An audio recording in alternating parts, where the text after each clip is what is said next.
Good day, everyone. My name is Jen Salvica from WAMAD. I'm here to discuss about Android technology. So, let's proceed. So, what is Android? Open source Linux based OS for mobile devices created by Andy Rubin, Rich Miner, Nick Sears, and Chris White. Acquired by Google in 2005 for $50 million. First Android version released in US 2008. Android is a software platform that controls a device's hardware and software.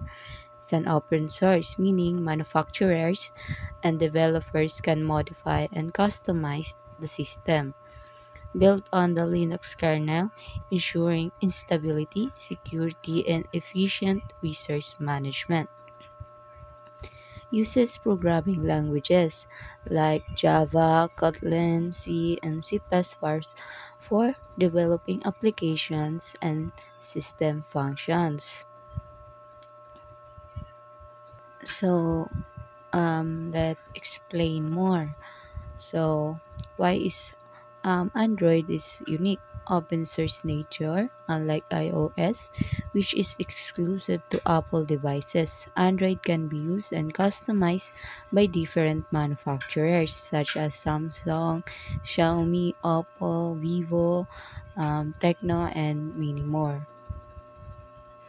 Google integration din siya, seamlessly works with Google services like Google Drive, Gmail, Google Maps, and Google Photos.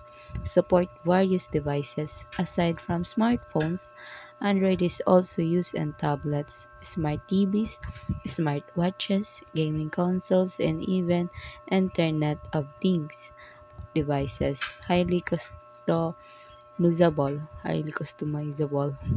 Developers and users can modify the system's interface, install custom rooms, and personalize their devices. Then I explain to you the evolution of Android. In 2008, the first version, Android 1.0, was released, featuring built-in Google apps like Gmail, Maps, and YouTube. Continuous improvements over the years, and Android has introduced better security performance enhancements and new features with each version. Billions of devices worldwide. Today, Android powers a massive ecosystem of smartphones and other smart devices globally. So later on, more explanation about Android technology, the features, um, the benefits, and Androids 1.0 to Android 14. And now, I will be discussing the features of Android. Open source and customizable. This is a fundamental aspect of Android. Being open source means the code is freely available, allowing developers and manufacturers to modify and adapt it. This can lead to wide range of devices and customizations. Supports multiple connectivity options like Wi-Fi, Bluetooth, etc. Android devices offer a variety of ways to connect to networks and other devices, ensuring seamless communication and data transfer. Next is GPS and location tracking services. Android integrates GPS technology, enabling location-based services like navigation, mapping, and location logging. Multitasking capabilities. Android allows users to run multiple applications simultaneously, improving productivity and user experiences. Supports multimedia formats. These are the audio, video, and images. Android supports a wide range of media formats, allowing users to enjoy various types of content on their devices. My name is Mark Arthur A. De Guzman. I now present to you benefits of Android. Customizations. Users can modify home screen, widgets, and app icons. Affordability. This means that you don't have to spend a fortune to get high-quality device that meets your needs. Open source. This means that anyone can access and modify its source code to create custom versions of the operating system that meet their specific needs. Multitasking. This feature is particularly useful for those who need to be productive and efficient with their time. Google integration. This makes it really convenient to access all of your files, emails, and other information from any device. Expandable storage. This allows you to expand your device storage space without having to pay for an expensive upgrade, sacrificing any of your current files or data. So, good day everyone. My name is Zero James B. Melegrito, and here is my part of our report, which is operating system.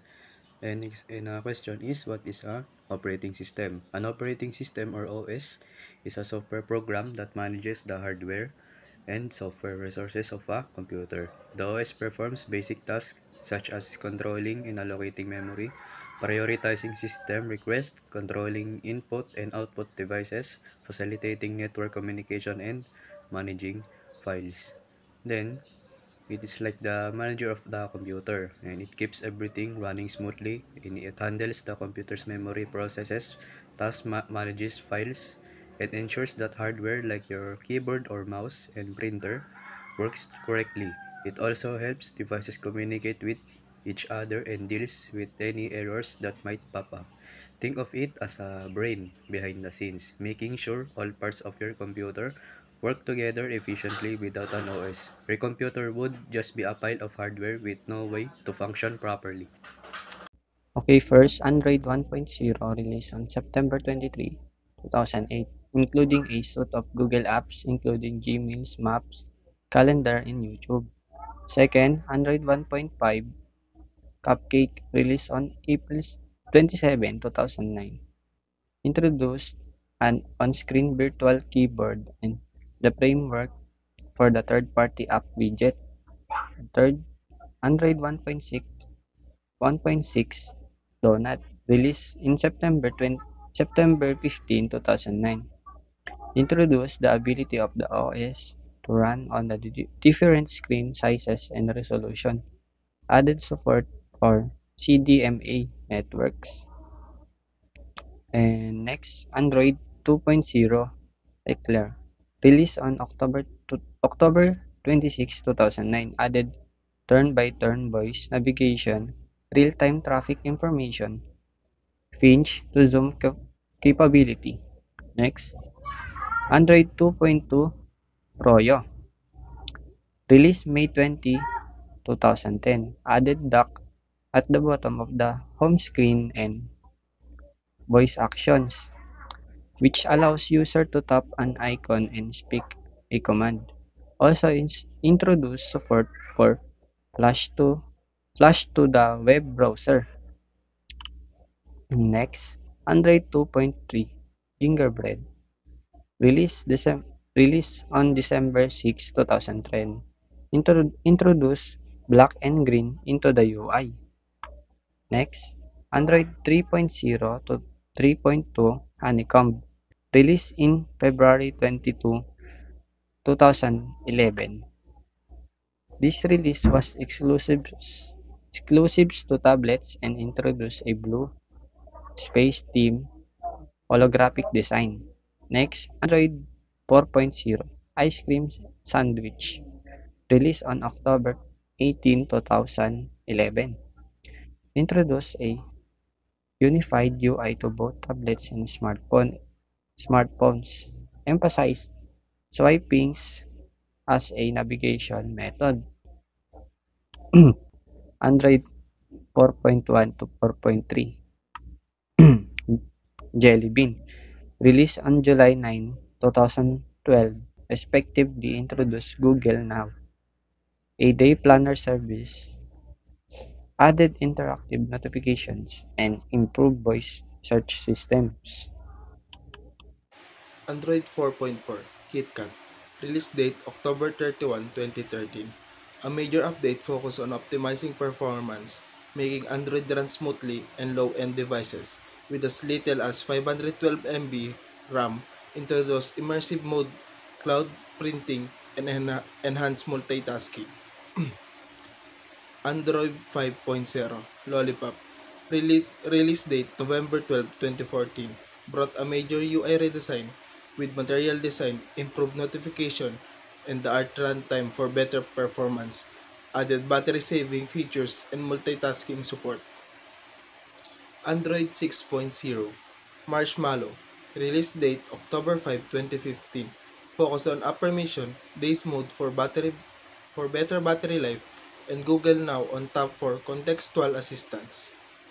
Android 7.0 Nougat release date August 22, 2016 introduce split screen multitasking, improved days mode, better notification, and support for Daydream VR. Android 8.0 Oreo release date August 21, 2017 focus on speed and efficiency with Project Treble picture-in-picture mode, notification dots, and autofill APIs for better password management.